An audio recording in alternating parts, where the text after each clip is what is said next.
আগে ভিডিওটি দেখুন, তারপরে আসছি বিস্তারিত খবরে। যখনই একটা রাস্তায় হচ্ছে, আমি তো একটা পরিষ্কার কথা বলছি, বাসে বসে থাকা যে কোনো মহিলা যদি ভীত সন্ত্রস্ত হয়ে যায়, ওটাকে কিন্তু আমি আমার বাড়ির মহিলা করবো। আপনি কি ভাববেন আমি জানি না, হিন্দু হোক মুসলিম হোক, তারপর যা হবে দেখা যাবে। আমাদের লোকেরা তো সব রকম ভাবে বিক্রিটা করার চেষ্টা করবে, তাহলে আপনি দায়িত্ব নেবেন না কেন? আমি গ্রামের নাম করে বলতে পারি, সেখানে টিম আছে, 50টা ছেলে এসে ধান্দা করে আছে, দেখবে হিন্দু মুসলিম ওইসব কিছু ব্যাপার নেই, লুটপাট করে নিয়ে চলে যাবে। আপনাদের ভলেন্টিয়ার সাফিসিয়েন্ট দিন, তারা আসা মাত্র আপনি বলুন যে এইসব লোক আমাদের নয়, আমরা ওখান থেকে বিচ্ছিন্ন করবো। এখন অনেক সময় আছে, আপনারা সেইভাবে ফোনাফুনি করুন, সেইভাবে বলুন, প্রোগ্রাম সুষ্ঠুভাবে হোক, আমরা এক পায়ে দাঁড়িয়ে থাকবো। আমরা এক পায়ে দাঁড়িয়ে থাকবো।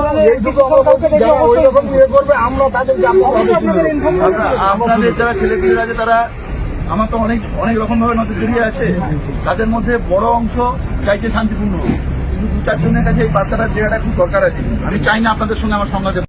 তো এবার বিস্তারিত আপনাদের জানাই। ইনি হলেন ডায়মন্ড হারবারের অতিরিক্ত পুলিশ সুপার, জেলার যিনি রয়েছেন ডায়মন্ড হারবারের, মিতুন কুমার দে, অতিরিক্ত পুলিশ সুপার। তো তিনি ওয়াকফ বিল নিয়ে যেখানে প্রতিবাদ হচ্ছে, ডায়মন্ড হারবারে হচ্ছে, তো তিনি সেখানে গিয়ে যারা প্রতিবাদ করছে তাদের তিনি পরিষ্কার কথা বললেন যে আপনারা শান্তিপূর্ণভাবে প্রতিবাদ করুন।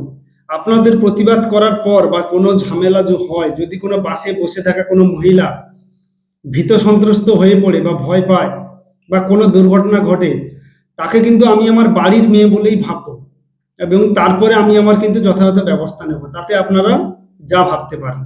তিনি মানে সত্যি কথা বলতে কি এরকম ভাবেই কিন্তু বোঝানো দরকার। তার কারণ যে আপনি প্রতিবাদ করছেন, প্রতিবাদটা প্রতিবাদের মতো করুন। সেখানে আপনি গন্ডগোল, লোককে ভয় দেখানো, বোম বন্দুক, এগুলো কেন? এগুলো যাতে না হয় তিনি পরিষ্কার জানিয়ে দিলেন যে শান্তিপূর্ণভাবে প্রতিবাদ করুন।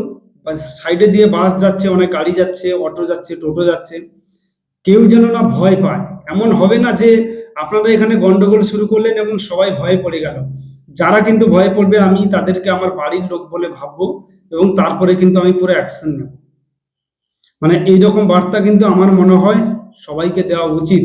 যতজন পুলিশ কর্মী যারা রয়েছেন সবারই উচিত, যারা প্রতিবাদ করছে তাদেরকে এইরকম বার্তাটা দিয়ে রাখা উচিত। তবে ইনি তো তার মতো করে বললেন, এখন উপর থেকে যদি কোনো অর্ডার আসে যে না আপনি এরকম বলতে পারেন না বা আপনি বলেছেন আপনাকে ট্রান্সফার করে দেওয়া হবে, হতে পারে, না হওয়ার কিচ্ছু নেই। তার উপরেও কিন্তু লোক রয়েছে, যেটা আমরা 14 তলা বলে থাকি।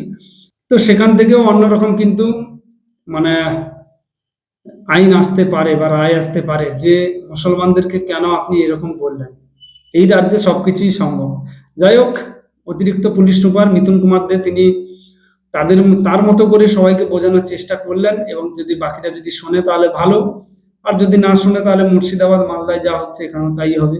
সবাই ভালো থাকবেন, সুস্থ থাকবেন।